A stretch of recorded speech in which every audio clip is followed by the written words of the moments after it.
북미 실무 대화 재개가 임박한 가운데 열린 한미 정상회담에서 두 정상이 북한을 상대로 한 무력 행사는 없을 거라는 데 뜻을 모았습니다.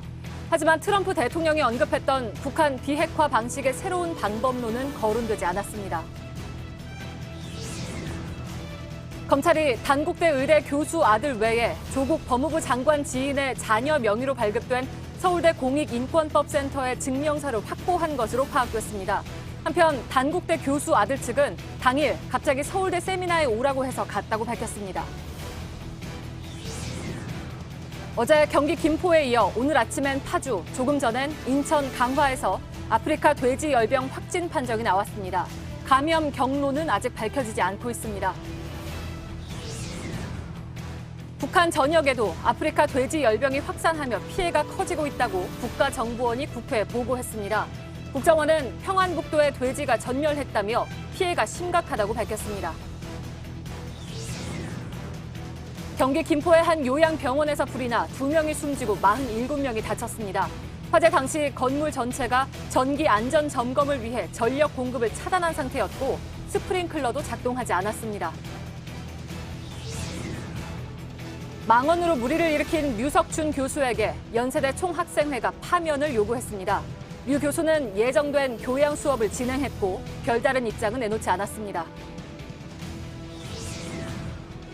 류석준 교수의 위안부 비하 발언 진원지인 반일 종족주의가 일본에서도 빠르게 퍼지고 있습니다. JTBC 취재 결과 일부 일본의 극우단체들이 반일 종족주의 공동 저자인 이우연 위원의 강연회를 추진하고 소녀상을 조롱한 친일 미국인 유튜버도 지원한 것으로 파악됐습니다. 지난 주말 무너져 내린 단독주택의 잔해 위에 서 있습니다. 이 녹슨 철근에서 보듯이 지은 지 40년이 된 낡은 건물이었습니다. 이처럼 오래돼 위험하지만 방치된 건물들이 많습니다. 잠시 후 밀착 카메라에서 전해드립니다. 기름 없이 달리는 일상으로 내일을 바꾸는 현대수소 전기차. 예, 시청자 여러분, JTBC 뉴스룸을 시작하겠습니다. 한미 두 정상이 우리 시간으로 오늘 새벽에 미국 뉴욕에서 만나서 9번째 회담을 가졌습니다. 북미 실무 협상 재개가 임박한 가운데 성사된 자리여서 어떤 대화가 오갈지 관심이 컸습니다. 두 정상은 3차 북미 정상회담의 필요성에 대해서 강하게 공감했습니다. 다만 트럼프 미 대통령은 최근에 강조해온 이른바 북한 비핵화의 새로운 방법에 대한 언급은 하지 않았습니다. 먼저 미국 뉴욕에서 취재 중인 심수미 기자부터 연결하겠습니다. 심수미 기자, 한미 정상이 싱가포르 합의 정신을 강조했다고요? 네, 고민정 청와대 대변인은 이 싱가포르 회담 합의 정신이 여전히 유효하다는 점, 그리고 70년간 이어져온 북한과의 적대 관계를 종식할 의지, 이 두 가지를 한미 정상이 재확인했다고 공식 브리핑을 통해 밝혔습니다. 지난해 열린 싱가포르 북미 회담의 합의문은 완전한 비핵화보다 북미 간 새로운 관계, 그리고 한반도 평화 체제의 구축이 먼저 등장을 합니다. 때문에 미국 측에서는 이 불리한 합의라는 반발이 있었는데요. 이번에 트럼프 대통령이 싱가포르 회담 합의 정신을 다시 강조한 것은 이 사실상 단계적 비핵화라는 미국의 원래 셈법으로 회귀했다는 분석이 나옵니다. 예. 트럼프가 비핵화와 관련해서는 새로운 방법을 과거에 언급한 바가 있는데 이건 뭐 전혀 얘기가 안 됐다고 얘기가 나오고 있네요. 네, 청와대 고위 관계자는 트럼프 대통령이 이 새로운 방법에 대한 구체적인 언급은 하지 않았다고 말했습니다. 또 제재는 유지되어야 한다는 말도 나왔다고 했습니다. 현재로서는 대북 협상 전략을 노출하지 않겠다는 뜻으로 풀이가 됩니다. 다만 트럼프 대통령은 김정은 위원장이 지난해 싱가포르 회담에서 약속했던 것들을 잘 지키고 있다면서 긍정적으로 평가했습니다. 직접 들어보시겠습니다. A lot of them, and they're coming in. And they actually have a lot of them ready to start coming in again. Plus, there's been no nuclear testing at all for the last quite a long period of time. 미국의 셈법은 좀 더 확인이 필요하지만 최근 북한에 강경했던 볼턴 보좌관을 경질하는 등의 움직임과 무관치 않아 보입니다. 예. 북한은 안전보장, 그러니까 체제 보장 문제를 여러 차례 공식적으로 제기한 바가 있었는데 여기에 대한 뭐 공식적인 어떤 구체적인 논의가 있었던 것 같지는 않고 다만 무력을 행사하지 않는다, 애들로 표현한 부분은 있군요. 예, 그렇습니다. 북한에 무력을 행사하지 않고 비핵화 시 밝은 미래를 제공한다는 기존의 공약을 재확인했다. 이렇게 말을 했습니다. 일단은 북한을 향해 사실상 걱정하지 말라라는 사인을 보낸 것이나 다름이 없습니다. 체제 보장과 관련해 북한은 불가침 협정과 같은 구체적인 약속을 원하고 있지만 일단은 북한의 비핵화 진행 과정에 맞춰서 북미 간 연락사무소를 개설하는 등의 단계적인 방안들을 차차 협의할 걸로 보입니다. 예. 물론 북미 정상회담이 이제 실현이 되면 거기서 좀 더 구체적인 얘기가 나올 것이고 지금 벌써 그에 대한 얘기를 할 리는 없겠죠. 지소미아 종료를 결정한 뒤에 한미 동맹의 균열을 우려하는 목소리가 많이 있었습니다. 혹시 그런 부분은 언급이 됐습니까? 네, 청와대는 이를 의식한 듯이 오늘 이 한미 동맹은 한반도 평화 안보의 핵심 축으로서 굳건하다라는 점을 여러 차례에 걸쳐 강조했습니다. 추호의 흔들림도 없다라는 표현도 썼습니다. 오늘 회담에서는 특히 이 경제 협력에 대한 부분도 많이 언급이 됐는데요. 미국산 LNG 도입과 또 자율주행차 기술 개발 계약 등입니다. 경제 협력 등으로 다양하게 안보 분야뿐 아니라 다양한 층위에서 한미 동맹이 굳건하다는 점을 강조한 걸로 보입니다. 예, 뉴욕에서 심수미 기자가 전해드렸습니다. 3차 북미 정상회담은 만일에 열린다면 여전히 이른바 톱다운 방식이 될 것으로 보입니다. 트럼프 미 대통령이나 김정은 위원장이나 사실 두 사람 다 급하기 때문이겠죠. 이번 한미 정상회담에서도 이런 내용이 논의되는 것으로 보입니다. 특히 이번 회담에서는 조금 전에 말씀드린 북한의 무력을 행사하지 않겠다 이런 방침을 정상 차원에서 확인하는 것이 의미가 있다는 평가가 나왔습니다. 김소현 기자입니다. 조만간 제3차 북미 정상회담을 준비하기 위한 북미 간의 실무 협상이 열리리라고 기대를 합니다. 문재인 대통령은 조만간 열릴 북미 실무 협상을 3차 정상회담을 향해 가는 디딤돌로 규정했습니다. 트럼프 대통령도 호응했습니다. People would like to see that happen. I want to know what's going to be coming out of it. 이른바 톱다운 방식 대화를 계속해 비핵화 성과를 서둘러 내자는데 두 정상이 뜻을 모았다는 평가가 나오는 대목입니다. 두 정상이 북한에 무력 행사를 하지 않겠다는 방침을 확인해 주었다는 것도 의미가 있다는 지적입니다. 트럼프 행정부 고위 관계자들이 비슷한 발언을 한 적은 있지만 트럼프 대통령의 확인은 처음이기 때문입니다. 북한이 최근 비핵화의 상응 조치로 체제 보장을 강조하고 있는 만큼 접점이 생길 수 있는 부분입니다. 3차 정상회담이 진행이 된다라고 하면 그게 의제가 될 수 있겠죠. 불가침 선언 이렇게 갈 수도 있는 거죠. 이런 가운데 국가정보원은 오늘 국회 정보위에서 2, 3주 안에 북미 실무 협상이 재개될 가능성이 크고 연내에 3차 정상회담도 열릴 수 있다고 전망했습니다. 또 오는 11월 부산에서 열리는 한 아세안 정상회의에 김정은 위원장이 참석할 수도 있느냐는 질문에 국정원 측이 그럴 수도 있다는 취지로 답했다고 자유한국당 이은재 의원이 주장했습니다. JTBC 김소현입니다. 검찰이 어제 조국 법무부 장관 자택에 대한 압수수색을 오전 9시쯤부터 오후 8시 전후까지 11시간에 걸쳐서 진행했습니다. 일부러 시간을 오래 끌었다거나 아니면 금고를 열기 위해서 시간이 걸렸다 등등의 보도가 이어졌는데 검찰이 이례적으로 긴 입장문을 냈습니다. 서울중앙지검에 나가 있는 취재기자 연결합니다. 김민관 기자. 검찰이 조 장관과 부인 정경심 교수에 대해서 수사를 하고 있는데 의심하고 있는 부분이 어떤 것들입니까? 네, 검찰은 조 장관 부부에 대해 공직자윤리법 위반과 증거인멸 교사 등을 의심하고 있습니다. 우선 공직자윤리법 위반 부분은 이 직접 투자를 금지하고 백지 신탁을 하도록 한 조항을 위반했다는 겁니다. 조금 더 풀어서 말씀드리면 이 조 장관 부부는 그동안 정 교수가 투자한 펀드가 블라인드 펀드다. 그래서 투자 기업을 알지 못한다고 밝혀왔습니다. 그런데 검찰이 수사 과정에서 정 교수가 사모펀드 운영에 직접 개입한 것으로 의심되는 정황을 확인하면서 실제로는 직접 투자를 한 것이 아니냐 이렇게 의심하고 있는 겁니다. 이 공직자윤리법상 백지 신탁 거부죄를 적용할 수 있습니다. 또 하나는 증거인멸 교사를 의심하고 있다는 건데 이 조 장관 부부가 사용하던 컴퓨터 하드디스크 교체와 관련된 혐의입니다. 예. 자, 다 시청자 여러분께서도 아시는 것처럼 지금까지 나온 얘기들이 대개 의혹, 의심, 주장 이런 것들이어서 결국은 수사 결과가 모든 것을 말해줄 수밖에 없는 그런 상황이기도 합니다. 다시 한번 말씀드리지만 지금 나오고 있는 내용들은 일단 검찰이 의심하고 있는 내용들이다 이렇게 정리하시면 될 것 같습니다. 어제 긴 시간 동안 진행된 조 장관 자택 압수수색을 놓고 여러 가지 얘기들이 나왔습니다. 비판도 나왔고요. 이에 대해서 검찰이 해명에 나선 거죠, 그러니까. 네, 그렇습니다. 논란이 커지자 검찰은 오늘 긴 입장문을 내놨습니다. 우선 조 장관 가족이 변호인 참여를 요청해 이를 기다리느라 이 압수수색 시간이 지체됐다고 이렇게 밝혔습니다. 그리고 압수수색 과정에서 압수물 대상에 대한 이의 제기도 있었다고 밝혔습니다. 영장에 포함된 범위를 벗어나거나 범위를 특정하지 못해 항의가 있던 것으로 보여집니다. 이 때문에 검찰은 두 차례에 걸쳐 법원으로부터 추가 영장을 발부받아 압수수색을 진행했습니다. 그러다 보니 일반적인 자택 압수수색보다는 시간이 길어졌다는 게 이 검찰 측 설명입니다. 예. 수사관이 압수수색을 할 때 조 장관의 자택에서 음식을 배달해 먹은 점에 대해서 논란이 있었습니다. 여기에 대해서 뭐라고 얘기를 하고 있습니까?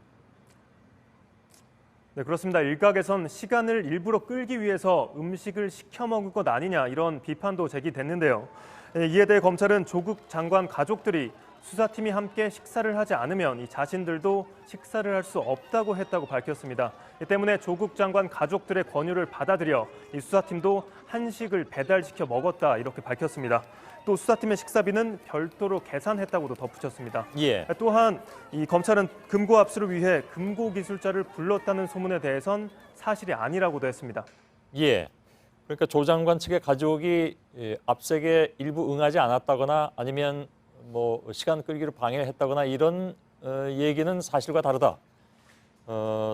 지금 얘기만 듣고 그렇습니다. 보면 비교적 협조적인 관계 속에서 압수수색은 이루어졌다 이렇게 판단하면 됩니까?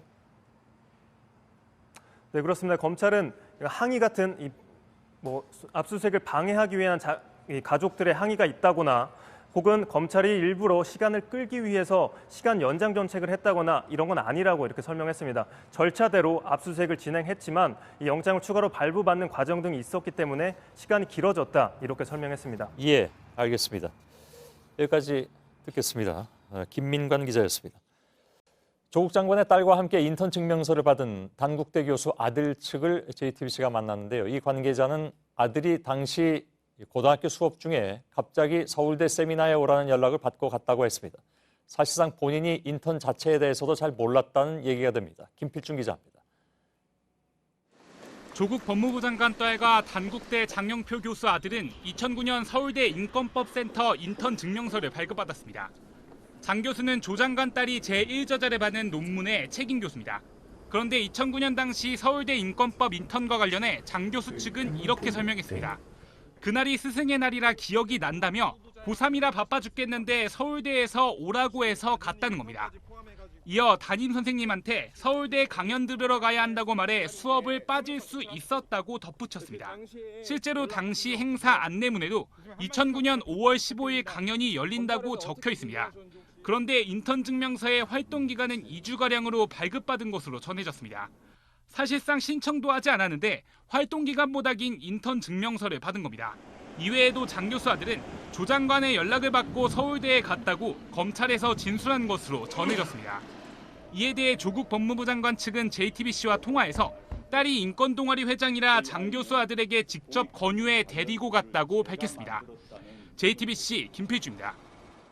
이런 가운데 검찰은 서울대 공익인권법센터 명의로 발급된 인턴 증명서에 대한 수사를 이어가고 있습니다. 조국 법무장관 부부가 사용한 컴퓨터의 하드디스크에서 지인들의 자녀 명의 증명서가 발견되면서 조 장관 부부가 어떤 역할을 했는지 혹은 하지 않았는지를 확인 중에 있습니다. 여성국 기자입니다.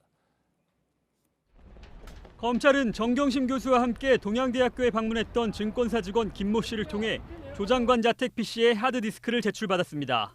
김 씨가 정 교수의 요청으로 교체해 자신이 이용하던 헬스장에 보관하던 하드디스크입니다. 그런데 이 하드디스크에서 조 장관 딸 이외에 다른 지인들의 자녀 명의로 발급된 서울대 공익인권법센터 인턴 증명서가 발견됐습니다. 이 증명서들 중에는 인턴 품앗이 논란이 제기된 단국대 의대 교수의 아들 것이 있었습니다. 또 조 장관의 대학 동기인 A 변호사의 자녀가 활동했다는 증명서도 나왔습니다. 조 장관 자택의 PC에서 다른 지인 자녀의 증명서들이 나오면서 증명서가 제대로 발급된 것인지 의혹이 제기되고 있습니다. A씨는 JTBC와의 통화에서 조 장관 자녀와 자신의 자녀가 알고 지낸 사이라며 고3 때 인턴 같은 것을 같이 했는지 증명서를 받았는지 구체적으로 알진 못한다고 말했습니다. 다만 A씨는 자신의 자녀는 국내 대학에 가지 않고 해외 대학에 진학했다며 증명서의 활용 여부에 대해선 말을 아꼈습니다. 조 장관은 어제 출근길에서 인턴 증명서를 조 장관 스스로 만든 것으로 보인다는 보도를 악의적인 보도라고 말했습니다. 저희 아이는 공익인권법센터에서 인턴을 했고 센터로부터 증명서를 발급받았습니다. 하지만 다른 학생들의 증명서에 대해서는 따로 입장을 밝히지 않았습니다. 검찰은 해당 증명서가 하드디스크에 저장된 경위를 조사하는 한편 조 장관 부부 중 누가 어떤 방식으로 관여한 것인지 추적하고 있습니다. JTBC 여성국입니다. 민주당은 검찰을 피의 사실 공표 혐의로 경찰에 고발하는 것을 검토하겠다고 밝혔습니다. 이해찬 대표는 어제 조국 장관 집에 대한 11시간 압수수색에 대해서 어이없다고 말하면서 검찰 수사를 강하게 비판했습니다. 박소연 기자입니다. 더불어민주당은 오늘도 검찰의 조국 장관 수사에 대한 비판을 쏟아냈습니다. 현직 법무장관 집을 압수수색을 하는 그것도 11시간이나 걸쳐서 이 사태를 보고서 무슨 말을 해야 될지 참 어이가 없습니다. 그러면서 검찰을 피의사실 공표 혐의로 경찰에 고발하는 방안을 검토하겠다고 했습니다. 민주당은 피의사실 공표를 금지하는 내용을 담은 수사 공보준칙 개정 시점을 조 장관 수사 완료 이후로 미룬 바 있는데 이런 원칙이 발표된 이후 수사 상황이 외부로 더 많이 유출되고 있다고 의심하고 있습니다. 면죄부 받은 거 아닙니다. 피의사실 공표는 지금 현행법상으로도 수사공보준칙 개정안이 시행되지 않는다 하더라도 명백한 위법입니다. 그러나 한국당은 민주당도 과거 여러 차례 수사 내용을 정치에 활용해왔다고 반박했습니다. 대검찰청 진상조사단은 김학의 전 차관에게 수천만 원을 줬다는 진실을 확보한 것으로 알려졌습니다. 전희경 자유한국당 대변인은 조국 장관을 구하기 위한 검찰에 대한 협박으로밖에 보이지 않는다고 비판했습니다. JTBC 박소연입니다. 이런 가운데 조국 법무장관은 검사들에게 이메일을 보냈습니다. 자신이 추진하는 검찰 개혁에 대해서 비밀을 보장할 테니 자유롭게 말해달라고 했습니다. 인터넷 홈페이지로는 검찰 개혁 방향에 대한 국민 제안도 받기 시작했습니다. 이도성 기자입니다. 조국 법무부 장관은 오늘 오전 정부 서울청사에서 열린 국무회의에 참석했습니다. 질문이 쏟아졌지만 검찰 수사에 대한 답변은 피했습니다. 변호인으로부터 어떤 이야기를 들으신 바는 혹시 있으신가요? 장관님도 때문에 불편하시겠습니다. 국무회의 뒤론 비공개 일정을 소화했습니다. 오는 26일부터 시작하는 정기국회 대정부 질문을 준비한 것으로 알려졌는데 검찰 구성원들의 의견을 듣습니다라는 제목으로 메일도 보냈습니다. 전국에 있는 검사와 검찰 직원은 물론이고 검사장급 이상 간부들에게도 보냈습니다. 업무 담당자 말고는 볼 수 없고 일정 기간이 지나면 모두 삭제된다며 제도 개선 방안과 애로사항에 대해 편안하게 말해달라고 적었습니다. 내일은 대전지검 천안지청을 찾아 검사와 직원들을 만납니다. 지난 20일 의정부지검에 이어 두 번째입니다. 천안지청에선 지난해 30대 이모 검사가 야근을 마치고 집으로 돌아가는 길에 갑자기 쓰러져 숨지기도 했습니다. 이번에도 조 장관의 정책에 대해 자유롭게 대화하며 의견을 듣겠다는 입장입니다. 또 법무부 홈페이지를 통해 개혁 방향에 대한 국민 제안도 받기 시작했습니다. 조만간 발족하는 법무검찰개혁위원회 안건으로 올려 정책에 반영할 예정입니다. JTBC 이도성입니다. 돼지열병 확진이 지금 계속 늘어나고 있는 그런 상황입니다. 조금 전인 7시 40분쯤 인천 강화의 한 농장에서 아프리카 돼지열병 확진 판정이 또 나왔습니다. 자, 이렇게 되면 지금까지 5 농가에서 발병한 것이고 특히 강화도는 섬이어서 어떻게 이곳까지 번진 것인지 궁금한 대목이 아닐 수가 없습니다. 지금 강화도 농장에 홍지용 기자가 나가 있습니다. 홍지용 기자, 한 30분 정도 됐나요? 확진 소식이 들려왔는데 현장 상황부터 좀 정리를 해보죠. 네, 조금 전인 7시 40분쯤 농림축산식품부가 이곳 제 뒤로 보이는 정확히 지금 밤이 어두워서 보이지는 않습니다만 인천 강화에 있는 돼지 농가에 대해서 아프리카 돼지열병 확진 판정을 내렸습니다.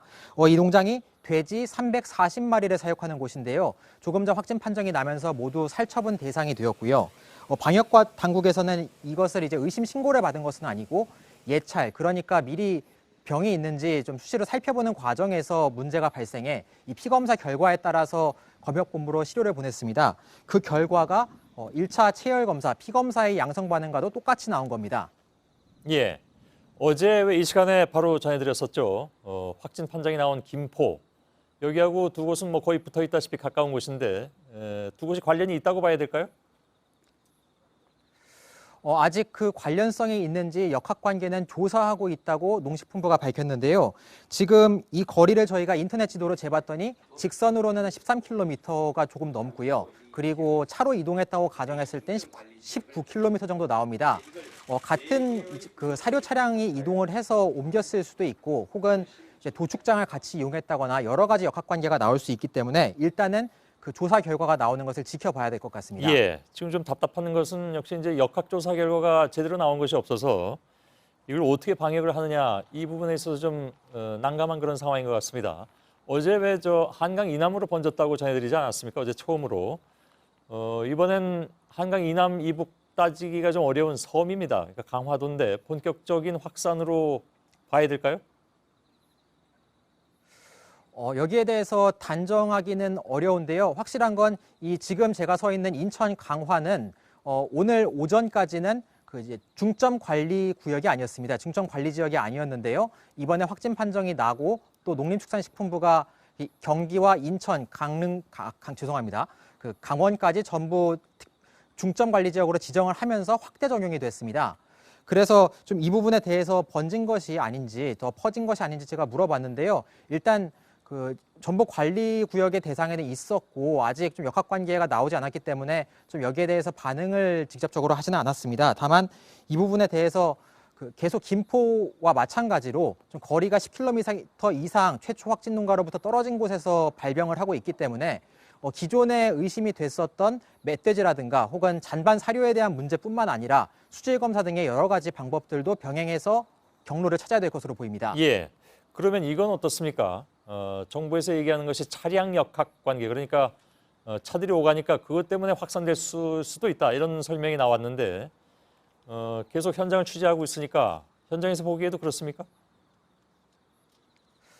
이 차량 역학 관계가 단순하게 한마디로 정리하기는 어렵습니다. 사료 차량도 있을 수 있고 축산 차량들이 종류가 다양합니다. 그리고 농가에서 직접 운영하는 차량도 있을 수 있고 이 차량들이 GPS로 다니는 걸 전부 확인해야 되는 건데요. 이 부분에 대해서 처음에 어떤 차량이 움직여서 이 병을 퍼뜨렸는지는 아직 농림축산식품부가 특정하지 못한 상태입니다. 여기에 대해서 만약 특정이 된다면 바로 그 이동을 금지하도록 조치를 하겠다는 것이 공식 입장이고요. 그래서 이 차량이 어떤 것인지 밝혀지지 않았고 다만 관련성이 있을 것으로 추정되는 농가만 지금 전국에 500여 곳이 넘는 것으로 보고 있습니다. 그래서 전부 검사를 하고 있고 음성 판정이 나오는 농가도 상당수 있다고 전해졌는데요. 하지만 음성 판정을 일부 받더라도 지금 제가 있는 이곳 인천 강화처럼 인천 강화는 음성 판정을 먼저 받지는 않았습니다만 김포에 어제 전해드렸던 농가처럼 다시 양성 확진 판정이 나올 수도 있기 때문에 그렇기 때문에 음성 판정이 나왔더라도 잠복기인 최장 20여일 가까이는 아직 긴장을 늦추어서는 안 되는 상태입니다. 예, 한 가지만 더 질문하죠. 중점 관리 지역 이게 전국으로 확대가 됐습니다 이미. 이렇게 되면 돼지를 다른 지역으로 한 마리도 이동시킬 수가 없는 상황이죠. 예, 그렇습니다. 중점 관리 지역은 일단 돼지는 이동이 안 되고 돼지의 분뇨와 같은 일종의 배설물들도 이동이 안 됩니다. 돼지는 막히고 사람의 이동도 최소화하면서 제 뒤쪽으로도 지금 초소들이 배치가 되고 방역팀 직원들이 있는데요. 사람이 이동하는 것도 전부 장부에 체크를 하게 됩니다. 그래서 이동하기는 어렵고 일시 이동 중지 명령이 내려졌기 때문에 일단 그 법령에 따른 조치로 인해서 48시간 동안은 이동할 수가 없습니다. 예, 알았습니다. 강화도 현장에서 홍지용 기자가 전해드렸습니다. 북한과 가까운 지역을 중심으로 아프리카 돼지열병이 확산되면서 북한에서 바이러스가 유입됐을 가능성 계속 지금 나오고 있죠. 그런데 실제로 북한 전역에서 돼지열병으로 인한 피해가 매우 심각해서 평안북도 지역에서는 돼지가 전멸했다 이런 얘기가 나온다고 국정원이 오늘 국회에 보고했습니다. 허진 기자입니다. 올해 5월 31일자 북한 노동신문입니다. 높은 발병률, 다양한 전파 경로 등 아프리카 돼지열병 ASF의 심각성을 다룬 기사 3건을 실었습니다. 노동신문은 이후에도 여러 차례 돼지 열병 관련 기사를 다뤘지만 피해 상황에 대한 직접적인 설명은 없었습니다. 오늘 국가정보원은 북한의 돼지 열병이 퍼지면서 막대한 피해를 입고 있다고 보고했습니다. 국회 정보위 전체회의에서 국정원은 북한이 살처분, 고기 유통 전면 금지, 발병 지역 이동 차단 등의 조치를 취하고 있지만 지난 7월 이후 여러 지역에서 돼지 열병이 지속적으로 발병하고 있다고 밝혔습니다. 평안북도에 돼지가 전멸했다. 아예 돼지가 다 없어졌다. 그래서 고기 있는 집이 없다. 그런 불평이 나올 정도로 돼지 축사 근무자는 추석 때 성묘를 금지하는 등 북한 당국은 최근에도 나름의 방역 조치를 취하고 있다고 국정원은 분석했습니다. 전문가들은 파주와 연천, 김포 등 접경 지역에서 돼지 열병이 발병한 만큼 남북 당국의 공동 대응이 필요하다고 강조하고 있습니다. 하지만 국정원은 별다른 논의의 진전이 없다고 보고했습니다. 우리 정부는 지난 5월 북한의 발병 소식 이후 남북 공동 연락사무소를 통해 방역 협력을 제안한 바 있습니다. JTBC 허진입니다. 연세대학교 총학생회가 류석춘 교수의 파면을 촉구했습니다. 류 교수의 전공 수업은 지금 중단된 상태인데 오늘 교양 수업에는 예정대로 나왔다고 하는군요. 류 교수는 해당 발언은 오해였다고 해명했지만 학생들의 반발은 더 커지고 있습니다. 하혜빈 기자입니다. 연세대학교 총학생회는 오늘 오전 류 교수를 규탄하는 입장문을 발표했습니다. 대학 본부에 류 교수에 대한 파면을 요구했고 류 교수 스스로 학생과 위안부 피해자에게 사과하라고 요구했습니다.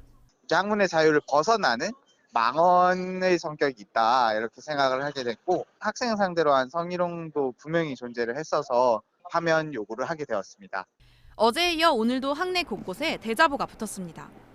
류 교수가 사과해야 하는 건 맞지만 파면은 과하다는 주장도 학생 일부에서 나왔습니다. 류 교수는 오늘 오후 4시에 예정돼 있던 교양 수업에 나왔습니다. 총학생회 입장 나온 거 관련해서 교수님과 총학생회 입장이 뭔지 내가 모릅니다. 혹시 여학생한테 한번 사과할 생각 있으십니까? 드릴 말씀이 없습니다. 지금. 수강생 40여 명 중 대부분이 수업에 참여했습니다. 류 교수는 오늘 수업에서 내가 공부한 것에 대한 생각이 있다면서 매춘을 권유했다는 건 오해라고 해명했습니다. 수업을 마친 류 교수는 취재진에게 발언한 의도와 사람들이 받아들인 결과가 극명하게 다르다고도 말했습니다. 하지만 학생들의 반발은 더 강해지고 있습니다. 총학생회는 단과대 학생들과 함께 연대체를 꾸려 강경하게 대응하기로 했습니다. JTBC 하혜빈입니다. 류석춘 교수는 위안부 망언뿐만이 아니라 외국인을 혐오한 듯한 발언도 했다는 주장이 나와서 연세대가 지금 논란에 빠져 있습니다. 한 중국인 학생에게 국적과 언어를 이유로 모욕을 줬다는 것인데 류 교수는 대답하지 않겠다는 입장을 보였습니다. 김세현 기자입니다. 류석춘 교수의 강의를 듣는 한 학생은 다른 수업에서도 문제의 발언이 있었다고 말했습니다. 지난 5일 류 교수가 한 중국인 학생을 한국어가 어눌하다는 이유로 강단 앞에 불러 세웠다고 했습니다. 면접 때도 그렇게 말을 했냐? 그래서 그 언니가 면접 안 보고 들어왔다 하니까 내가 면접관이 있으면 떨어뜨렸을 거다 하고 그 언니가 들어가니까 그 언니가 망신을 받고 들어갔잖아요. 그러고 나서 자기는 조목달 같은 애들이 있을까 봐 확인을 한 거다 이렇게 말하는 거죠. 학생들 앞에서 모욕감을 느낀 중국인 학생은 이후 수강 신청을 취소했습니다. 류 교수의 수업은 국외 교환 학생도 들을 수 있는데 위안부 망언이 나온 그 수업에선 중국을 비하하기도 했습니다. 중국이랑 친한 것보다는 일본이랑 친한 게 더 좋아요. 중국과 뭔가 사기다 얼마나 불안감을 떨면서 왜 중국이랑 친구를 그지 같은 나라. JTBC는 류 교수의 입장을 들으려 했지만 류 교수는 대답하지 않겠다고 답했습니다. JTBC 김세현입니다. 경기도 김포시의 한 요양병원에서 불이 나서 2명이 숨지고 47명이 다쳤습니다. 132명이 입원해 있었는데 대부분 거동이 불편한 고령의 환자들이었습니다. 화재 당시 스프링클러가 작동하지 않아서 피해를 키웠습니다. 오선민 기자입니다. 환자들이 창문 밖으로 팔을 뻗어 애타게 구조 신호를 보냅니다. 소방대원이 창문을 깨 갇힌 연기를 빼내고 환자를 구조합니다. 운전이 갑자기 확 됐었어요. 빨리 나가자고 해갖고 나가는데 4층에 연기가 꽉 차 있는 거예요. 휠체어와 침대에 환자들을 태워 쉴 새 없이 주차장 비탈을 내려옵니다. 뉴스를 보고 달려온 보호자들은 환자가 이송된 병원을 몰라 마음을 졸였습니다. 뭐 터졌어요? 아니 아까 여쭤보니까 아직도 모른대요. 오늘 오전 9시쯤 경기 김포시 풍무동의 한 요양병원에서 불이 났습니다. 불은 1시간 만에 꺼졌지만 입원 환자 132명 중 2명이 숨지고 47명이 다쳤습니다. 요양병원은 5층짜리 건물 중 4층 전체를 쓰고 있었습니다. 불은 4층 보일러실에서 시작됐습니다. 사망자 2명은 이곳에서 20m도 채 떨어지지 않은 집중치료실에서 발견됐습니다. 안전 검사를 위해 건물의 전력이 차단된 상태였습니다. 병원 측이 보일러실에 있던 산소 공급기를 수동으로 조작하다 불이 난 것으로 추정됩니다. 농연으로 인한 그 망자가 발생한 건지 산소 공급이 끊겨서 사망한 건지는 판단을 내릴 수는 없지만 화재 당시 비상벨은 울렸지만 스프링클러는 작동하지 않았습니다. 경찰은 오늘 오후 국과수와 함께 현장을 감식했습니다. JTBC 오선민입니다. 작년 말에 조현병 환자의 흉기에 찔려 숨진 고 임세원 교수 사건 우리 모두가 기억하고 있죠. 그런데 최근에 복지부가 임 교수를 의사자로 인정하지 않았던 것으로 드러났습니다. 다른 사람의 생명을 구하다 숨진 경우가 아니라고 판단했다는 것인데 논란이 되고 있습니다. 이상화 기자입니다. 10발자국 도망 뛰던 임 교수가 멈춰서 뒤를 돌아보고 이제 거기서 소리를 지르는 거죠. 그 소리가 나니까 간호사님을 향했던 가해자가 방향을 돌려서 임 교수 쪽으로 뛰게 되고요. 임 교수는 쫓기면서도 주변 사람들을 구하려 했습니다. 긴박했던 순간 멈춰서 간호사에게 대피하라 소리쳤고 이를 듣고 쫓아온 환자의 흉기에 찔려 숨졌습니다. 사건을 조사했던 종로경찰서는 임 교수가 간호사를 대피시키려 노력했다 볼 수 있는 모습이 CCTV에 포착됐다고 했습니다. 하지만 복지부는 임 교수를 의사자로 인정하지 않았습니다. 적극적이거나 직접적인 행위가 보이지 않았다는 겁니다. 법에 또 정한 요건이란 게 있어서 범죄 행위가 있으면 물리적인 몸싸움을 하다가 뭐 다치사든지 사망 이런 굉장히 좀 직접적이고 구체적이고 법률상 의사자는 자신의 직무와 상관없이 위험에 처한 다른 사람의 생명을 구하다 숨지거나 다친 경우로 보고 있습니다. 동료 의사들과 정신장애인 가족들의 탄원서도 소용이 없었습니다. 본인만 살려고 했다면 불과 17초 후에 경비 시큐리티가 도착하거든요. 뒤돌아보지 않고 소리치지 않았으면 그 범인이 본인 쪽으로 방향을 돌리지도 않았을 것이고 칼든 조현병을 가지신 분한테 뭐 달려들어서 이걸 제지하거나 해야만 의사상자가 되는 거라고 본다면 그거는 너무 부당한 거 아닌가 이런. 임 교수 유족은 복지부를 상대로 의사자 불인정 결정을 취소해달라는 소송을 냈습니다. JTBC 이상화입니다. 네, 최근 신림동에서 혼자 사는 여성을 노린 범죄가 잇따르자 경찰이 대책을 설명하겠다면서 치안 간담회를 열었습니다. 그런데 제복 차림으로 엉덩이 춤을 추는가 하면 초대 가수를 불러서 감사패를 전달했습니다. 김재현 기자입니다. 경찰관들이 노래를 부르며 엉덩이 춤을 추자 참석자들이 웃으며 호응합니다. 오늘 오후 관악경찰서에서 열린 여성안전 치안 간담회입니다. 최근 신림동에서 혼자 사는 여성을 노린 범죄가 잇따르자 주민들과 문제의 심각성을 공유하고 치안 대책을 설명하겠다며 만든 자리입니다. 초대 가수도 나왔고 경찰은 감사패를 전달했습니다. 주민 160여 명이 초청됐다지만 정작 혼자 사는 20, 30대 여성 모습은 찾아보기 어려웠습니다. 경찰서 직원들이 곳곳에 보이고 중장년층 자율방범대, 시민경찰, 여성안심 스카우트 대원 등 지구대 파출소에서 안내받고 온 사람들이 대부분이었습니다. 질의응답 시간엔 여성안전과 무관해 보이는 질문도 나왔습니다. 가게안에서 만약에 의심 증거만 가지고 도식으로 했을 때 수사를 해주시는 거지. 무고죄가 겁나가지고 신고를 못한다는 말이 안 되지 않습니까? 신림동에서 원룸을 운영한다는 한 참석자는 도리어 언론 보도를 문제 삼았습니다. 사건이 나면 무조건 신림동이에요. 다 싸잡아서 우리가 독박 쓰는 겁니다. 그런 전화도 뚝 끊겼어요. 얼씨구나 한 건 건졌다 하고서는 방송에다 막 때리는 겁니다. 관악경찰서는 장기자랑 행사에 대해 간담회 시작 전 식전 행사였다며 지시에 의한 것이 아니고 의경들이 자발적으로 준비한 것이란 취지의 해명을 내놨습니다. 간담회에서 경찰은 150개 가구의 여성 안심홈 세트를 시범 설치했고 안내판과 CCTV를 점검했다고 밝혔습니다. JTBC 김재현입니다.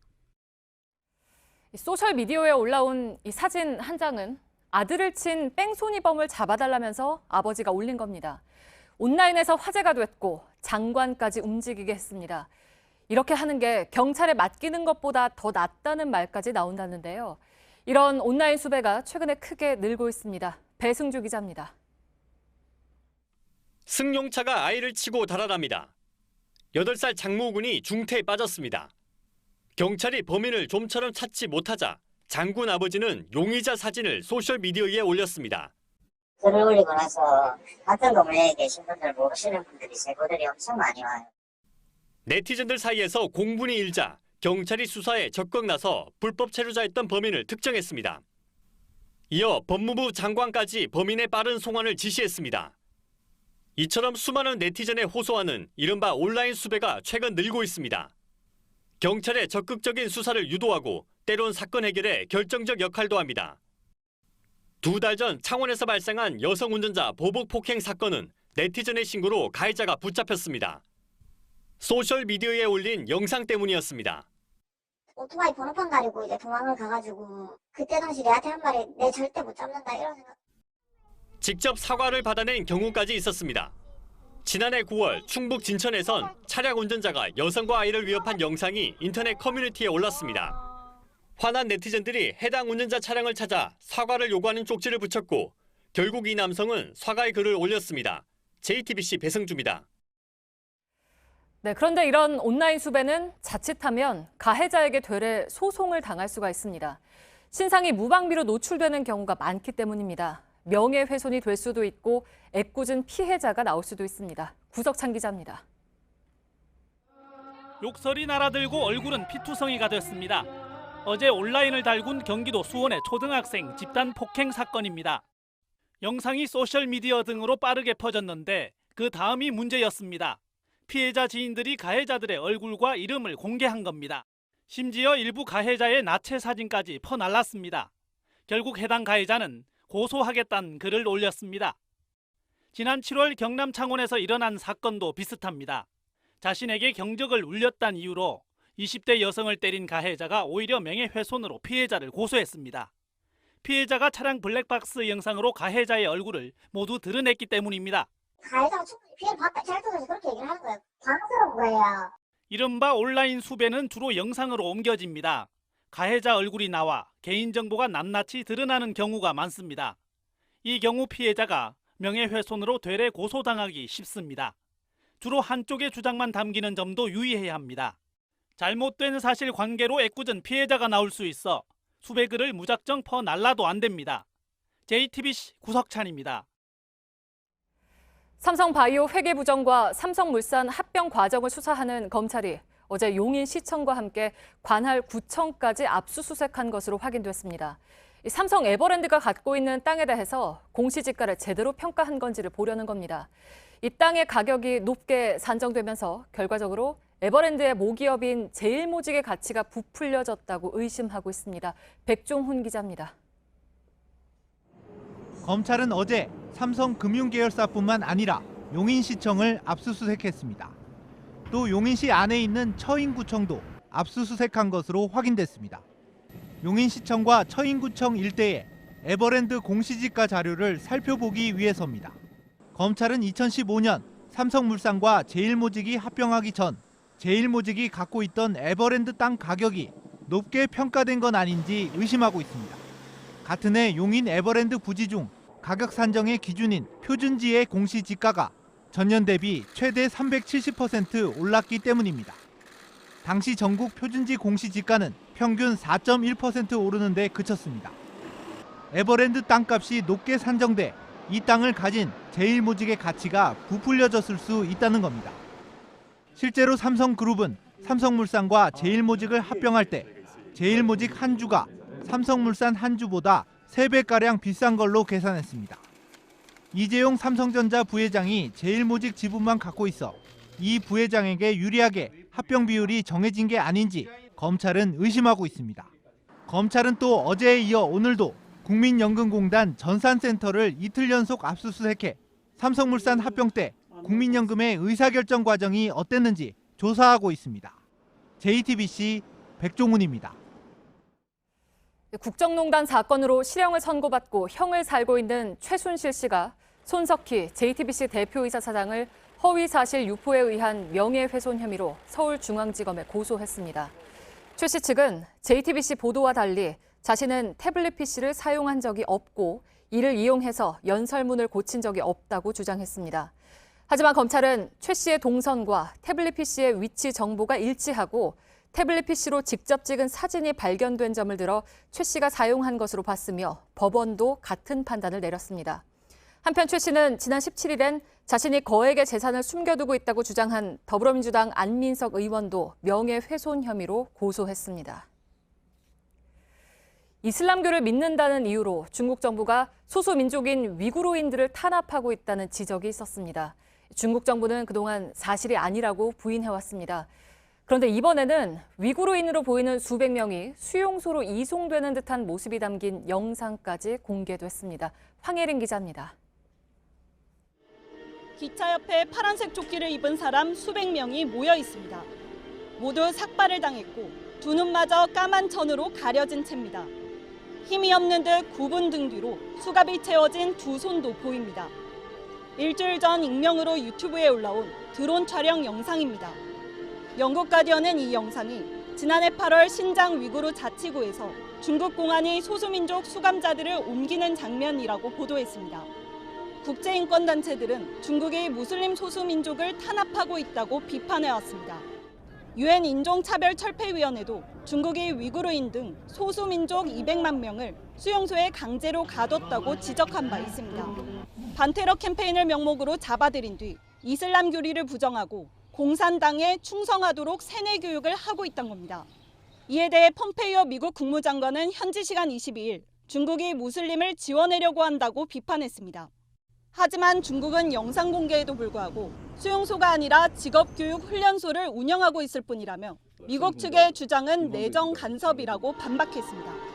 JTBC 황예린입니다. 네, 미국에서 방송사에 폭탄을 터뜨리려던 현역 군인이 체포됐습니다. 이 군인은 민주당 대선 경선 주자 가운데 한 명에 대한 테러도 계획했던 걸로 드러났습니다. 부소현 특파원입니다.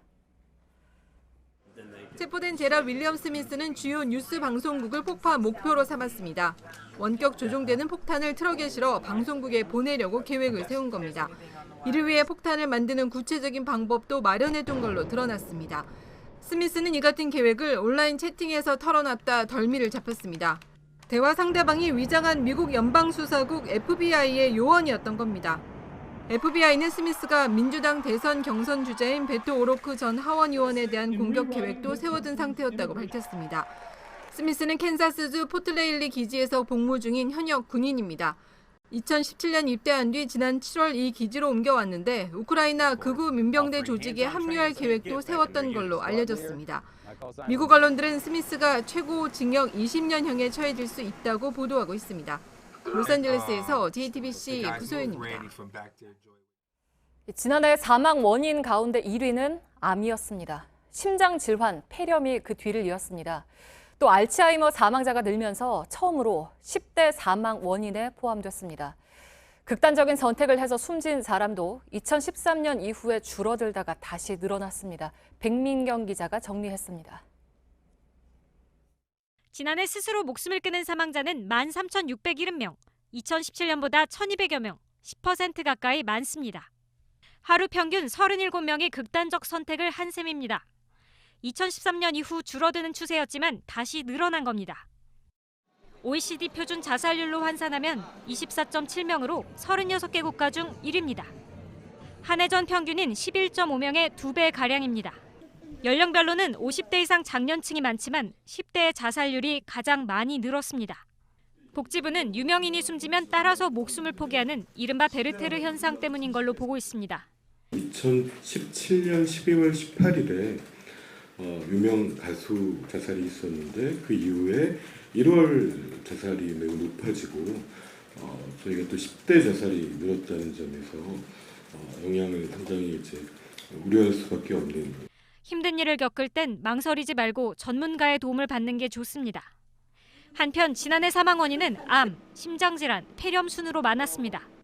폐렴은 2004년 10위에서 지난해 3위로 껑충 뛰었고 알츠하이머는 처음 10위 안에 들었습니다. JTBC 백민경입니다. 전문가를 더 뽑으라면서 국회 앞에서 1인 시위를 한 식약처 직원이 정직 3개월의 중징계를 받았습니다. 식약처의 신뢰를 훼손했다는 게 이유입니다. 시민단체들은 징계를 철회하라고 요구했습니다. 배양진 기자입니다. 식약처가 한 해 다루는 임상시험 계획은 1000건이 넘습니다. 전문의 심사관은 13명입니다. 한 사람이 계획서 한 편을 검토할 시간은 길어야 사흘 남짓인 셈입니다. 결국 올해에만 전문의 4명이 일을 그만뒀습니다. 업무량이 상당히 영향을 끼쳤다. 저도 고민을 많이 했고 지금도 고민 중이에요. 한 심사관이 거리에 나가 전문 인력이 부족하다고 외쳤습니다. 사망 사례가 잇따라 보고된 임상시험에 대해 안전조치를 요구했지만 받아들여지지 않았다고도 주장했습니다. 식약처가 굉장히 당황하더라고요. 환자 등록 중지를 해본 경험이 한 번도 없었던 거예요. 이런 상황을 지적한 심사관에게 3개월 정직의 중징계가 내려졌습니다. 식약처의 신뢰를 훼손했다는 게 이유였습니다. 환자의 안전을 위해서 하는 것이지 식약처라는 어떤 조직을 훼손하려고 하는 것이 아니라. 식약처는 강 심사관이 품위 유지와 비밀 엄수 등 규정을 위반해 징계가 불가피했다고 설명했습니다. 강 심사관의 징계 소식이 알려지면서 시민단체들은 징계를 철회하라는 성명을 잇따라 냈습니다. JTBC 배양진입니다. 네, 지난 일요일 새벽 서울 동대문의 제1평화시장에서 불이 나서 200여 개의 점포가 타버렸습니다. 여기를 저희 JTBC가 취재를 해보니까 연기를 감지하는 장비와 방화 셔터가 모두 불량이었습니다. 특히 넉 달 전에 이 사실을 알았습니다. 조치를 제대로 취했다면 피해를 줄일 수도 있었을 것으로 보입니다. 류정화 기자입니다. JTBC가 입수한 제1평화시장의 소방시설 종합정밀점검 보고서입니다.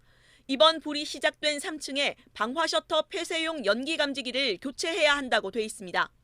3층 방화 셔터 2개도 동작이 되지 않아 보수가 필요하다고 써 있습니다. 지난 5월에 작성된 내용들입니다. 이런 조치가 제때 이뤄졌다면 큰 피해는 막을 수도 있었습니다. 소규모 옷가게들이 줄지은 곳에서 제때 화재가 차단되지 못해 큰 피해로 번졌기 때문입니다. 건물 내부는 창문까지 모두 옷을 걸 수 있도록 나무 판자로 마감 처리를 해놓은 상태였습니다. 바깥쪽 외벽은 전부 철판으로 돼 있고 그 안쪽은 합판으로 돼 있단 말이에요. 창문도 없이. 물을 아무리 살수해도 물이 들어가지가 않잖아요. 불이 난 건물은 지하 1층에서 지상 7층까지 있는 건물입니다. 불이 시작된 3층에서 합동 감식이 이뤄졌는데요. 불이 난 지 만 이틀이 지났지만 현장에서는 여전히 매캐한 냄새가 나고 있습니다. 상인들은 망연자실해하고 있습니다. 겨울 물건을 다 들어와서 막막해요. 한 개도 못 건졌어요. 차라리 평일날 그랬으면 저희가 장사하다 차라리 여기서 죽는 게 나았어요. 소방과 경찰은 내일 2차 합동 감식에 나섭니다. JTBC 유정화입니다. 최근에 임명된 고이즈미 신지로 일본 환경상은 포스트 아베, 즉 아베 총리 다음 총리감으로 꼽히는 젊은 정치인입니다. 그런데 이 고이즈미 환경상이 국제 무대 데뷔전으로 기후행동 정상회의에 참석하려고 미국 뉴욕에 갔다가 망신을 당했습니다. 윤서령 특파원입니다. 차기 총리감 여론조사 1위인 고이즈미 신지로 환경상이 뉴욕을 찾았습니다. 그런데 기후행동 정상회의에 참석하기도 전에 기자회견에서 한 발언이 도마에 올랐습니다.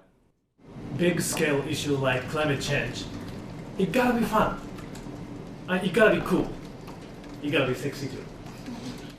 다른 참석자의 말을 인용한 것이었지만 로이터 등 외신은 고이즈미의 부적절한 인용에 주목했습니다.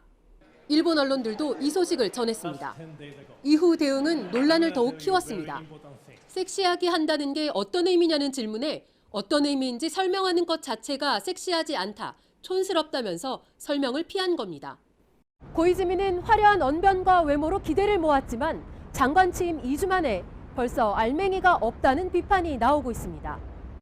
실제로 환경상 취임 직후 후쿠시마를 찾았지만 현장에서 구체적인 대응책을 묻는 질문에 30년 후를 바라보는 정치인이 되겠다는 엉뚱한 답변을 내놨습니다.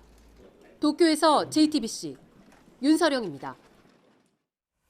오늘 일본의 한 역사학자가 우길기도, 일장기도, 제국주의 침략을 상징하기 때문에 모두 문제가 있다고 말했습니다. 와다 하루키 도쿄대 명예교수는 과거 침략의 역사를 잊은 일본의 태도를 강하게 비판했습니다. 또 1905년의 러일 전쟁은 한반도 침략을 위해서 일본이 벌인 전쟁 범죄였다고 규정했습니다. 김나한 기자입니다. 日露戦争は植民地支配の下にあった多くのアジアやアフリカの人々を勇気づけました。 와다하루키 도쿄대 명예교수는 아베 총리의 역사관을 비판했습니다. 그는 러일 전쟁은 일본이 조선을 차지하기 위해 계획한 전쟁 범죄였다고 규정합니다. 러일 전쟁 때부터 일본은 당시 독도를 자기네 땅으로 편입하는 것을 정당화했고 지금까지도 독도 영유권을 주장하고 있습니다. 많은 역사적 비극이 이때 시작됐습니다. 와다 교수는 과거 침략의 역사를 부정하는 일본 정부의 인식이 현재까지도 문제를 낳고 있다고 지적했습니다. 今の日本の政策はあらゆる意味で言えば反時代的なあらゆる意味でですね絶望の表現だとも言える。 일본 제국주의 침략의 상징으로 전범기로 불리는 우길기가 도쿄올림픽에서 활용되는 것도 강하게 비판했습니다. 우길기뿐 아니라 일장기 역시 당시 침략 정책을 상징한다고 문제 삼으며 일본은 역사적 반성을 토대로 더 노력해야 한다고 말했습니다. JTBC 김나한입니다. 내일부터 만 7살 미만 아동은 가구 소득과 관계없이 월 10만 원의 아동수당을 받을 수 있습니다. 보건복지부는 지급 대상을 만 6살 미만에서 7살 미만 아동으로 확대해서 40만 명이 추가로 수당을 받게 된다고 밝혔습니다. 주민센터나 복지로 누리집, 모바일 앱으로 신청할 수 있고 만 6살이 넘어 지급 대상에서 빠진 경우는 따로 신청하지 않아도 됩니다. 일본 정부가 다음 달에 열리는 해상자위대회 관함식에 한국 해군을 초청하지 않기로 했다고 밝혔습니다. 스가 요시히데 관방장관은 한일 관계가 계속 어려운 상황이라 한국을 초대하기 위한 환경이 마련돼 있지 않다고 말했습니다. 오늘 오전 11시 반쯤 강원도 평창의 한 풍력 발전소에서 불이 났습니다. 발전소가 산 꼭대기에 있어서 소방관 71명과 소방차 20대가 동원돼 진화 작업을 벌여서 불이 숲으로 번지지 않았습니다. 이 불로 건물 1개동과 리튬 이온 배터리 2,700개가 전소됐습니다. 경찰은 배터리실에서 불이 시작된 것으로 보고 있습니다. 러시아에서 실시된 중러 연합 군사훈련 도중 수송기에 실려있던 장갑차 2대가 공중에서 추락했다고 러시아 언론이 보도했습니다. 보도에 따르면 사고가 난 건 낙하산이 고장났기 때문인데요. 다행히 장갑차에 병사들이 타고 있지 않아서 사상자는 나오지 않았습니다.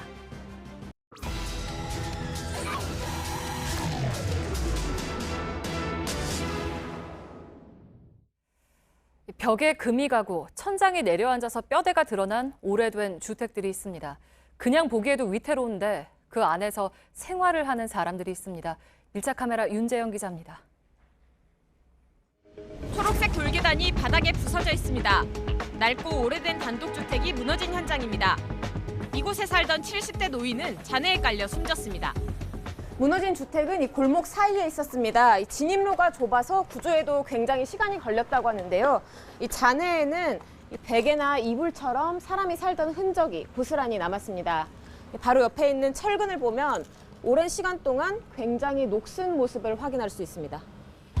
구청은 이 건물이 지어진 지 수십 년이 지난 것으로 파악하고 있습니다. 현행법상 소규모 단독주택은 지자체의 안전진단을 받지 않아도 됩니다. 그러다 보니 안전관리의 사각지대라는 지적이 반복되었습니다. 부산에서 오래된 단독주택이 무너진 사고는 지난 7월에도 있었습니다. 다행히 빈집이라 사람이 다치지는 않았습니다. 지난 여름 폭우에 무너진 빈집이 있던 자리입니다. 지금은 잔해는 깨끗이 치워진 상태인데요. 하지만 바로 옆엔 또 다른 빈집이 벽에 금이 간 채 서 있습니다. 골목으로 들어가니 곳곳이 금 가고 무너져가는 빈집입니다. 하지만 사이사이엔 여전히 사람이 사는 집들이 있습니다. 요 집도 역시 빈집이거든요. 알도 못할 걱정되지. 건축을 새로 지락하다 해도 내 나이가 80이 넘었는데 능력이 없었어요. 취재 도중 한 주민이 최근 빈집 또 한 채가 무너졌다고 알려줍니다. 어저께 한 9시 넘어서 퉁 이게 하지. 우리 집인데. 정부에서 이런 거는 시설 좀 어떻게 찍어주고 이래 했으면 얼마나 좋겠노. 그럼 우리가 위험만 하니까. 안전진단 대상이 되는 공동주택도 살펴봤습니다. 지은 지 40년이 돼가는 서울 영등포구의 한 아파트. 입구엔 안전진단 최하 등급인 2등급 알림판이 붙었습니다.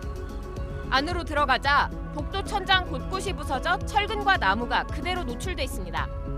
전선이 뒤엉켜 있고 비상구와 화재 경보기도 까맣습니다. 건물 옆으로 와봤습니다. 보시면 창에 불이 켜진 걸 봐서 사람이 살고 있는데요. 이 바로 밑 건물 외벽엔 시멘트 벽이 갈라져서 길게 금이가 있고 이 아래쪽엔 벽이 갈라져 아예 튀어나온 것을 시멘트를 덧칠해서 땜질해뒀습니다. 반면에 안전하다며 생활하는 사람도 있습니다. 그럼 이건 2등급 나온 건 어떻게 생각하세요? 나올 때 됐잖아요, 지금. 해결 방안은 찾기가 쉽지 않습니다. 재건축 논의는 지지부진하고 건물한 사람들은 건물을 그만 사용하라는 명령을 3차례 받았지만 갈 곳이 없다고 말합니다. 전세 살아. 말만 유지한다 그러면 어디로 가라고 살던 사람. 구청 역시 건물 소유주가 안전 조치를 하지 않으면 어쩔 수 없다는 입장. 2등급 시설이라고 해서 특별히 예산을 지원해서 해준다거나 그런 법적 제도가 있는 건 아니에요. 소유자가 관리주체가 되시는 건데 그분들이 안전조치를 하셔야 되는 겁니다. 인천시의 한 지자체는 2등급 진단을 받은 아파트를 수용한 뒤 체육시설을 짓기로 결정했습니다. 그로부터 3년이 지났지만 건물 안엔 여전히 한 사람이 남아 있습니다. 우리는 시장은 정비 작업을 해야 돼. 사유재산에 대한 내 권리가 이 무참히 짓밟히니까. 이 주민과 지자체는 소송을 벌이고 있습니다. 불필요한 소송을 하고 있습니다. 보상금을 다 우리가 드렸음에도 불구하고 소유권을 주장하시다 보니까 지난해 기준 지어진 지 30년 이상이 된 주택은 파악된 것만 전국에 300만 호가 넘습니다. 낡고 오래된 집들이 무너지는 사고는 이미 현재 진행형입니다. 풀기 어려운 문제라고 손 놓고 있기엔 위험이 커 보입니다. 밀착 카메라 윤재영입니다.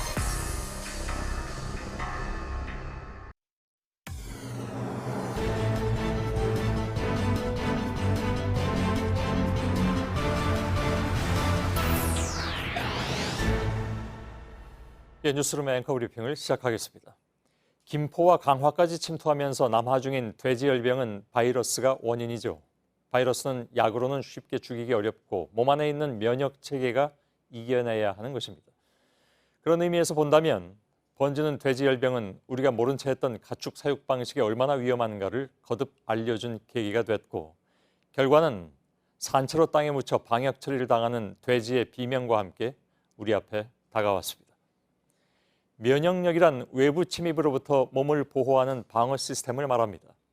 한 번 싸워 이겨낸 뒤에 만들어진 자연 면역과 예방주사를 맞아 생기는 인공 면역도 있지만 평소에 차곡차곡 면역력을 쌓으면 병에 잘 걸리지 않는다 하니 환절기에 코가 맹맹할 즈음에 뒤늦게 찾아오는 생각은 평소에 건강관리 좀 잘해놓을 걸 따위에 뒤늦은 후회라고나 할까. 그러나 앞당겨 차곡차곡 대비를 해도 또 아무리 고생을 겪었어도 견딜 수 없이 우리를 괴롭히는 바이러스도 존재합니다. 주장의 터무니없음도 잘 알고 있고 목적이 무엇인지도 선명하게 보이지만 이 바이러스는 당최 쉽게 면역이 되질 않는데 그것은 잊을만 하면 창궐하는 모욕의 발언들이었습니다. 조용히 무시하고 싶지만 상처받는 이들은 분명히 존재하고 급기야 가장 약한 곳을 파고들어서 누군가를 어김없이 전염시키고 마는 치명적인 전투력. 소녀상에 침을 뱉고 모욕한 청년들도 또 연구의 결과라는 미명하에 차마 옮길 수 없는 단어들로 일본군 위안부들을 모욕하는 이들도 그 끈질긴 바이러스에 감염된 우리 사회의 가장 약한 고리가 아니었을까. 그리고 지금도 끊임없이 어디선가 감염자는 발생하고 있으니 마치 죽어도 죽지 않는 좀비들 마냥 허공을 배회하고 있는 것들로 인한 피로감. 그 끝없는 재방송에 대처할 수 있는 방법이란 있기는 있는 것일까? 돼지를 먹지 않을 수 없다면 조금 더 비용을 들이더라도 깨끗이 키워야 한다는 것이 답이겠지만 아무리 모욕감을 느끼더라도 그들과 함께 가야 하는 것이 민주주의라면 이를 위해 치러야 할 사회적 비용은 대체 얼마일까? 오늘의 앵커 브리핑이었습니다.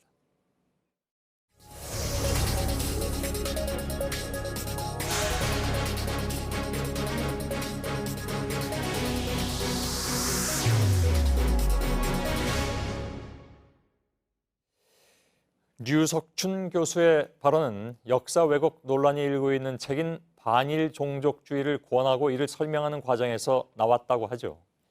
강제징용과 위안부 역사를 부인하는 이 책은 마치 사실처럼 대학과 교회 그리고 유튜브를 통해서 빠르게 번지고 있습니다. 그런데 저자 중에 한 명인 이우연 위원이 일본 극우 단체들의 지원으로 유엔 연설에 이어서 일본 현지 강연회도 준비 중인 것으로 확인됐습니다. 특히 해당 단체 중 한 곳은 소녀상을 조롱하는 친일 미국인 유튜버도 지원하는 것으로 파악됐습니다. 이우연 위원과도 직접 저희 취재진이 만났는데 그 내용은 잠시 후에 전해드리겠습니다. 먼저 유선희 기자의 보도입니다. 지난 7월 2일 스위스 제네바에서 열린 유엔 인권이사회입니다. 반일 종족주의 공동 저자인 이우연 낙성대 경제연구소 연구위원이 일본의 한국인 강제징용은 사실이 아니라고 주장합니다. Their wages were very high, and then wartime Korean laborers lived a free and easy life.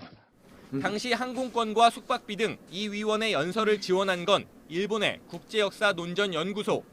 해당 연구소는 지난 3월엔 강제징용이 허위 역사라는 내용을 영어로 알려야 된다는 기자회견을 열었던 단체입니다. 특히 이 연구소의 후지키 슈니치 이사는 2년 전엔 친일 미국 유튜버인 토니 마라노의 유엔 인권이사회 참석도 지원했습니다. 해당 유튜버는 2013년 소녀상 얼굴에 봉투를 씌우고 조롱한 인물입니다.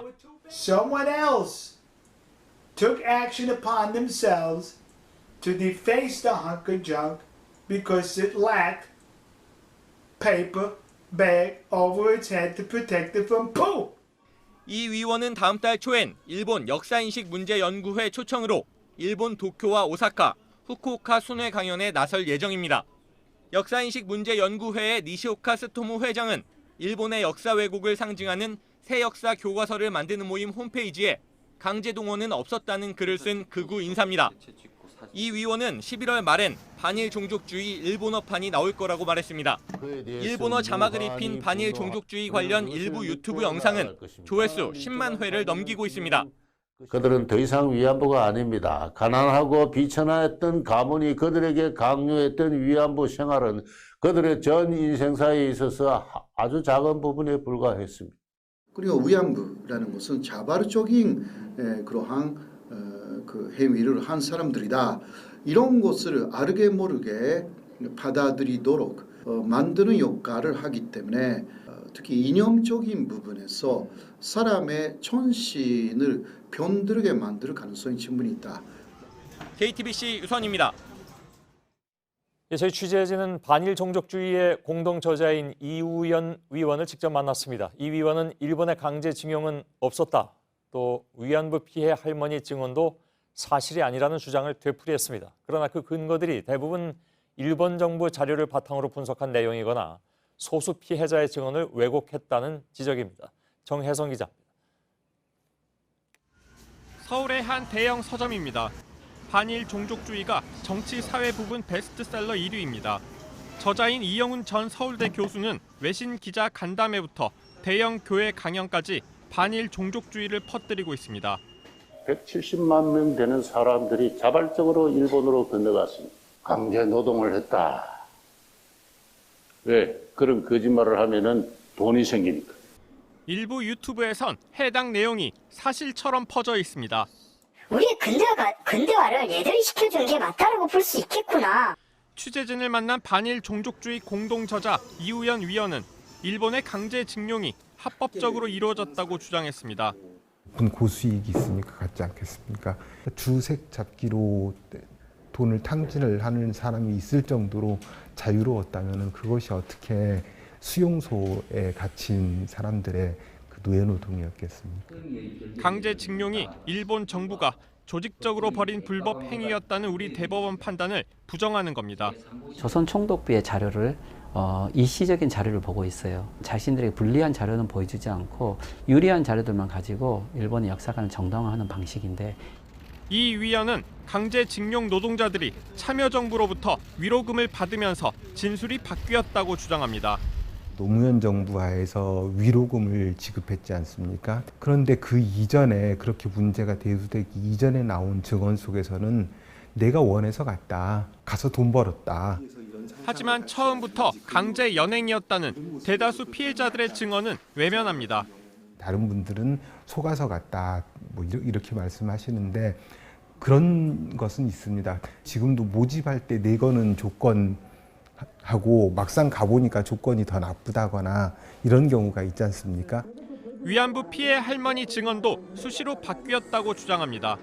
처음에는 의붓 아버지가 팔아서 갔다 아니면 그런데 나중에는 친구랑 같이 마을에서 놀고 있는데 관원이 와서 잡아갔다 끌고 갔다 이렇게 바뀌잖아요. 그럼 갑자기 이제는 이분들이 마치 민족의 성녀처럼 되지 않습니까? 하지만 정작 진술을 바꾸었다는 피해자는 특정하지 않았습니다. 90년대부터 위안부 증언을 연구한 학자들도 황당하다는 반응입니다. 그러니까 위안부 피해 조사와 지원은 1993년부터 지속적으로 있어 왔잖아요. 보상을 받기 위해서 증언을 확 바꾸고 그럴 필요가 없었어요. 이 위원은 앞으로 위안부 소녀상 철거 운동도 벌이겠다는 입장입니다. 소위 위안부 소녀상이 역사를 왜곡하기 때문에 그 동상을 철거하는 국민운동을 JTBC 정혜성입니다.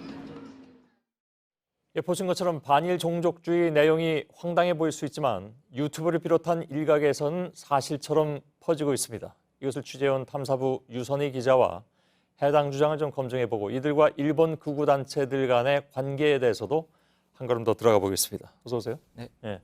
먼저 위안부 문제부터 들여다보죠. 사실 이건 뭐 계속 검증해왔던 그런 문제들이기 때문에 근데 반일 종족주의 저자들이 위안부 강제 동원이 아니라 자발적인 성매매였다 이런 주장이잖아요. 그렇습니다. 위안부 생활은 그들의 선택이었고 또 개인적인 영업이었다 이런 주장은 이영훈 교수 또 이우현 위원이 공통적으로 반일 종족주의에서 하고 있는 주장입니다. 예. 근거를 좀 보면 조선시대부터 기생이 있었고 위안부가 있을 당시에 민간 매춘업, 그러니까 성매매가 있었다는 것을 근거로 들고 있습니다. 예. 들어보겠습니다. 않고 음성적으로 성매매 산업에 종사하는 사람은 또한 적어도 10,000명 이상이 있었을 거라고 저는 생각합니다. 그리고 또 수천 명이 일본, 대만, 만주, 중국에 가서 영업을 하고 있었고요. 예. 하지만 학자들은 위안부로 끌려간 여성들은 대부분이 아니라 전부가 그 일반 여성들, 성매매와는 관계가 없는 사람들이었는데 예. 갑자기 성매매와 연관시키는 것 자체가 황당하다고 지적을 합니다. 들어보겠습니다. 예. 그렇게 해서 할 수 없이 갔던 분들이잖아요. 거기 안 갔으면 그렇게 될 분들이 아니란 말이에요. 그런데 그렇게 제도 가운데 위치시켜가지고 결국 일본군 위안부는 공창제의 일환이고 뭐 일본 극우가 얘기하듯이 매춘부와 같다 이런 식의 생각을 가지도록 논리 구성을 했단 말이에요. 예. 근데 할 수 없이 간 것이 아니다라는 주장을 지금 이쪽 그 이영훈 교수 측이나 이우영 위원 쪽에서는 얘기하고 있는 거잖아요. 그렇습니다. 근데 사실은 그 내용은 역사적으로 뭐랄까요? 기록으로 검증된 바가 많이 있는데. 네, 정혜성 기자의 리포트에서도 봤지만 기록으로도 또 증언으로도 일관되게 증명이 되고 있는 부분입니다. 예. 특히 이제 위안부가 자신의 선택이었다라는 이영훈 교수 또 이우현 위원의 주장은 자신들이 과거에 했던 연구 내용과도 상당히 모순되는 부분이 본인들 있었습니다. 연구하고도 서로 다르다? 네, 그렇습니다. 일본군 위안소 관리인의 일기라는 책을 보겠습니다. 예.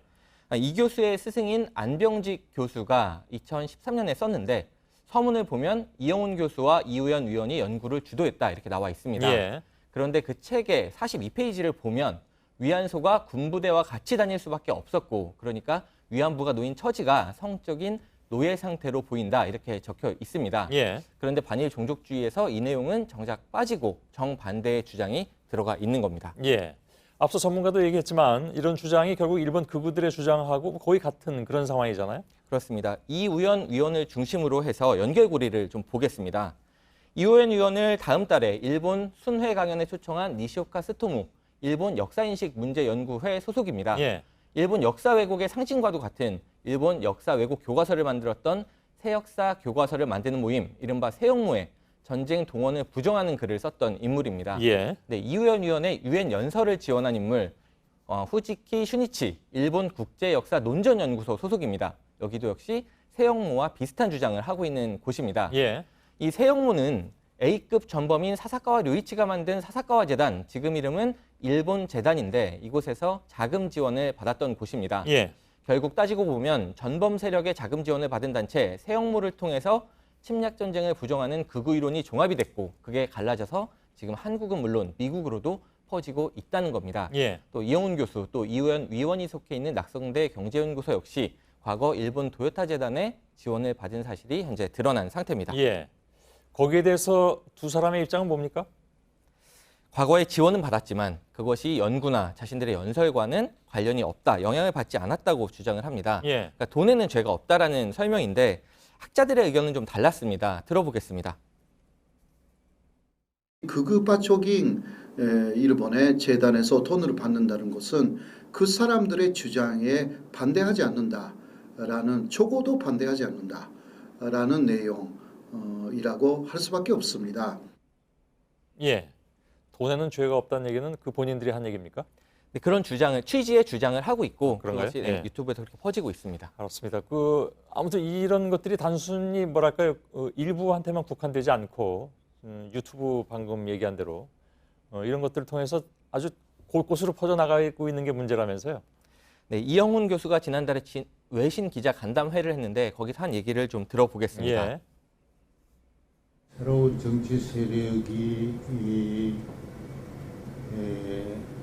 제가 이 책에서 강조한 우리의 건국 대통령 이승만의 자유론, 그 자유론을 신봉하고 정치 세력화 얘기를 여러 번 했는데 예. 실제로 이날 간담회엔 현역 국회의원들을 포함해서 정치인들이 다수 참가를 했습니다. 그런가요? 예. 이렇게 외국으로 또 유튜브로 또 정치권까지 이제 이런 주장들이 퍼지고 있는 겁니다.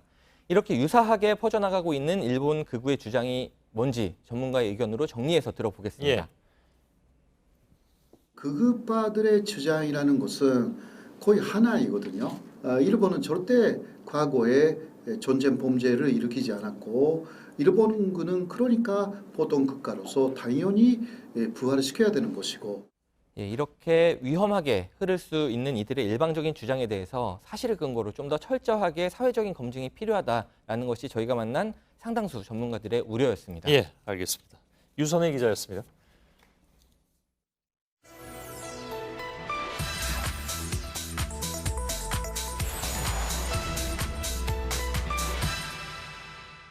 각 당 대표들께 제안합니다. 국회의원 및 고위공직자 자녀들의 입시비리 전수조사를 위한 국회의원 자녀 입시비리 검증 특별위원회를 국회에 설치하고 국회 의결로 감사원에 국회의원을 포함해 고위공직자 자녀 입시비리 감사를 요구하는 방안을 제안합니다. 네, 심상정 정의당 대표가 제안한 이 방안을 두고 여러 반응이 나오고 있습니다. 국회 스스로 우리 전수조사하자 이런 게 처음 나온 이야기는 아닌데요. 이번에는 실현 가능할지 따져보겠습니다. 팩트체크 이가혁 기자 나왔습니다. 네. 일단 전수조사를 어떻게 하자는 겁니까? 네, 국회에 정개특위, 개헌특위 같은 특별위원회를 설치하자는 방안입니다. 이 특위에서 국회의원과 고위공직자 자녀의 입시 비리를 조사하기 위한 여야의 합의안을 만듭니다. 네. 이 안에 따라서 여기에 담긴 조사 내용에 따라서 교육부를 통해서 전수조사를 할 수 있다는 겁니다. 이 사법 조치가 필요할 수준의 문제가 발견되면 검찰 수사 의뢰도 생각해 볼 수 있다는 게 심상정 의원 쪽의 설명입니다. 네, 그러니까 그 제안처럼 잘 흘러갈 수 있을지가 이제 핵심일 텐데, 근데 여야가 합의하기가 쉬울까요? 네, 그렇습니다. 우선 이 본회의 의결로 특위가 설치가 되더라도 아까 말씀드린 합의안 자체를 만드는 게 어려울 수가 있습니다. 네. 조사 대상이 될 국회의원 자녀의 연령대가 다 다르기 때문에 어느 정도 범위까지 조사를 할지, 또 나이가 많은 자녀의 경우에는 자료가 남아있지 않기 때문에 조사가 가능할지도 문제입니다. 네. 또 입시 과정마다 비리 여부 판단 기준도 제각각일 수 있습니다.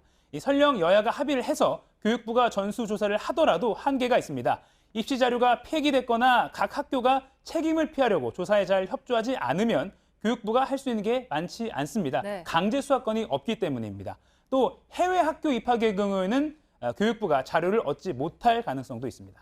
네, 근데 아까 심의원이 제안한 내용 중에는 감사원에다가 감사를 요구하자 이런 내용도 있었잖아요. 이거는 어떤가요? 네, 국회법에 보장된 이 국회가 감사원에 감사를 청구할 수 있는 이 권리를 활용하자는 겁니다. 네. 우선 감사 청구안이 본회의에서 의원 과반 찬성으로 통과가 돼야 합니다. 통과되더라도 이 요구를 접수한 이 감사원의 판단이 또 관건입니다. 이 감사에 착수하기 전에 요건 등을 좀 따져보는데, 그러니까 감사를 할 수 있을지를 따져보는 것인데 네. 이 감사 대상은 감사원 법에 따르면 행정부 또는 행정부 소속 공무원 고유 업무에 맞춰져 있습니다. 네. 그래서 이 국회의원과 관련된 영역, 특히 이 자녀 입시 비리를 감사원이 들여다볼 수 있을지는 명확하지가 않습니다. 전문가 이야기 들어보시죠. 직무 감찰이 있고 회계 감사가 있지 않습니까? 직무와 관련된 비리라고 하기도 어렵거든요. 그러니까 지위를 이용한 비리지 직무 관련이 아니기 때문에 그게 감사원에 하는 게 적절한가 싶기도 합니다. 정치적인 맥락에서 이야기할 수는 있을지 몰라도 그 성과는 그렇게 좋지 않다고 봐요. 네, 그러니까 결국에는 현실적으로 제약이 많다라는 거죠. 네, 이번에 전수조사를 제안한 그 취지 자체는 공감하는 시민들이 많겠지만 네. 이 국민들이 보기에 앞서 보신 이런 제약들 때문에 좀 실익이 있는 또 의미 있는 그런 결과물을 국민들이 받아보기까지는 사실 어려운 경우가 많습니다. 네, 근데 사실은 국회에서 의원들 전수조사하자 이런 얘기가 그동안 심심치 않게 있어 왔잖아요. 근데 하자는 얘기만 있었고 뭐 진짜로 했더니 결과가 이렇다 이런 얘기는 못 들어본 것 맞습니다. 같은데요. 그런 보도도 뭐 접하기가 좀 어려웠는데 네. 이번에 20대 국회만 해도 의원들이 뭐 가진 주식 전수조사 해보자, 이해 충돌 여부 우리가 다 전수조사 하자, 피감 기간 비용으로 해외 출장 간 것 전수조사 하자, 이런 정치적 쟁점마다 제안이 다 나왔습니다. 네. 하지만 또 다른 정쟁의 대상이 됐을 뿐 진지한 논의까지 이뤄진 것은 한 번도 없었습니다. 네, 이번에는 어떨지 좀 지켜봐야겠습니다. 팩트체크 이가혁 기자였습니다.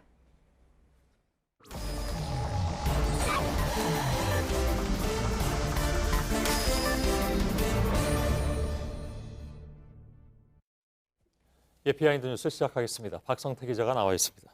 어서 오세요. 예, 시작하죠.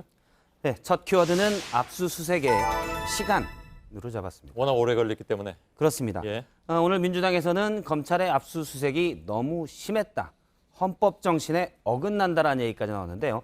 더불어민주당의 김종민 의원입니다. 직접 들어보겠습니다. 예.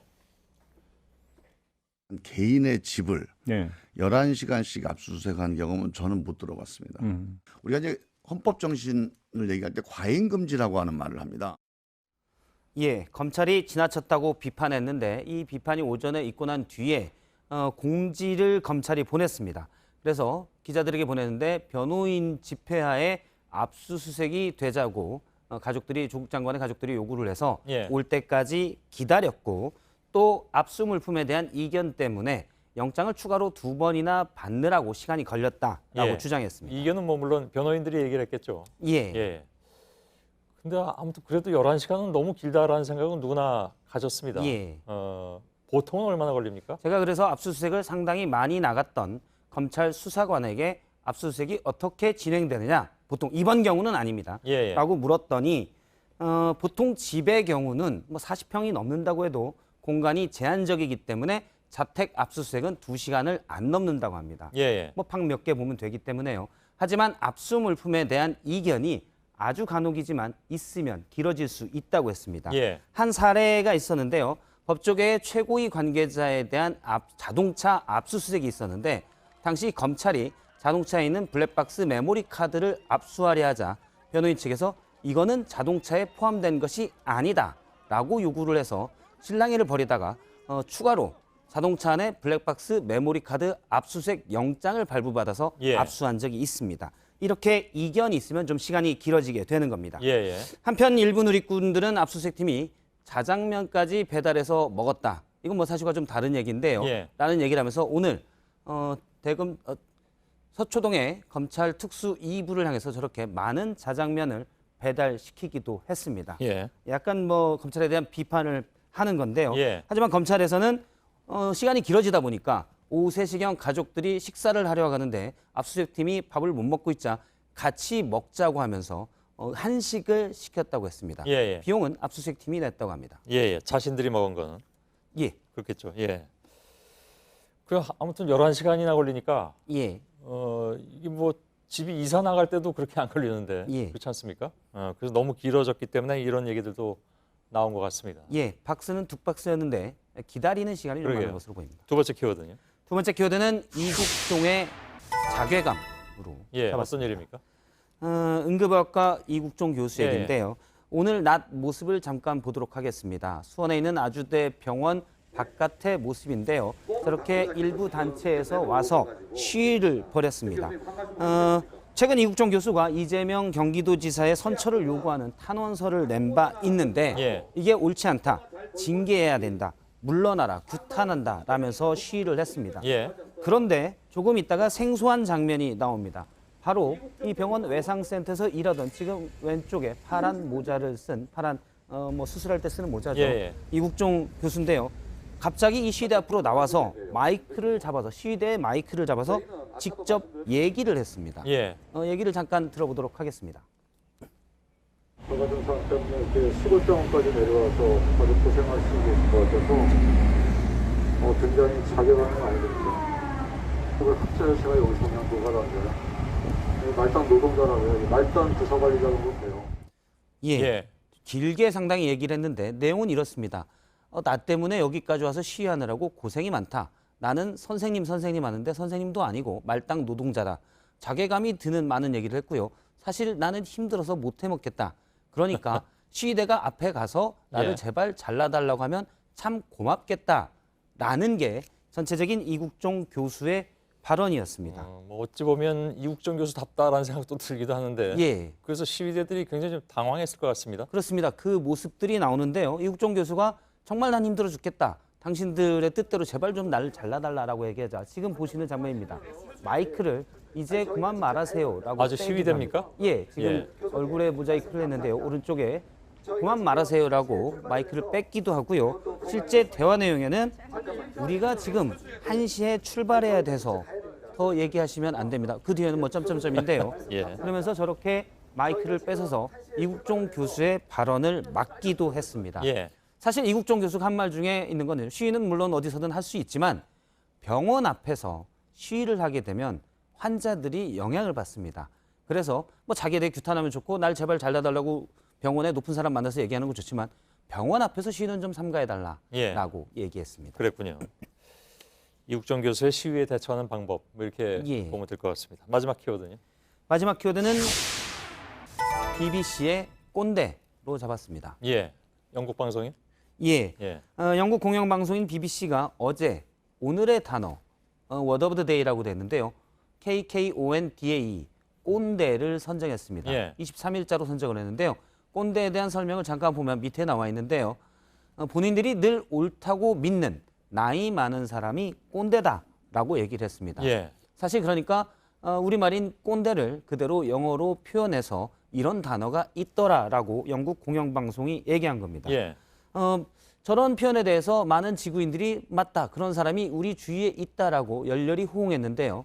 몇 개의 댓글을 가져와 봤는데 한 외국인이 폰의 아빠 이름 바꿔야지. 물론 생략돼 있지만 꼰대로 바꾸겠다는 얘기고요. 결혼한 이후 우리 남편이 바로 꼰대다라는 것도 있었고요. 맨 밑에는 한국 사람이 올렸는데요. 라떼 이스 호스라고 올렸습니다. 무슨 얘기입니까? 라떼 이스 호스인데요. 이게 그냥 앞에는 영어 그대로 있고 뒤에를 해석하면 나 때는 말이야 이렇게 해석이 됩니다. 꼰대의 가장 상징적인 표현으로 나 때는 어땠다라는 얘기로 그걸 저렇게 표현했나요? 저도 처음 봤는데 저건 외국 사람이 봐도 무슨 얘기인지 모르겠는데요. 잘 이해가 안 될 텐데 한국 사람들은 크게 맞다라고 할 만한 표현이었습니다. 저렇게 꼰대를 표현했고요. 국립국어원에서는 꼰대스럽다를 자신의 경험을 일반화해서 그것만이 옳다고 주장하는 사람으로 표현을 하고 주장하는 것으로 해석을 하고 있는데요. 사실 자기만의 주장을 옳다고 하는 사람들은 많은데 우리나라의 경우 이제 위계질서의 문화가 있기 때문에 사실은 주장이 아니라 관철이라는 뉘앙스가 좀 더 들어가는 경향이 있습니다. 여기에 대해서는 노코멘트로 끝내야 될 것 같습니다. 박성태 기자였습니다. 내일도 전국이 맑은 가운데 낮부터 구름이 많아지겠습니다. 서울의 아침 기온 15도, 낮 기온 27도로 일교차가 10도 이상 벌어지는 곳이 많겠습니다. 강원과 경북 산지에는 서리가 내리는 곳도 있을 거라는 예보입니다. 저희들은 내일도 최선을 다하겠습니다. 여러분 고맙습니다.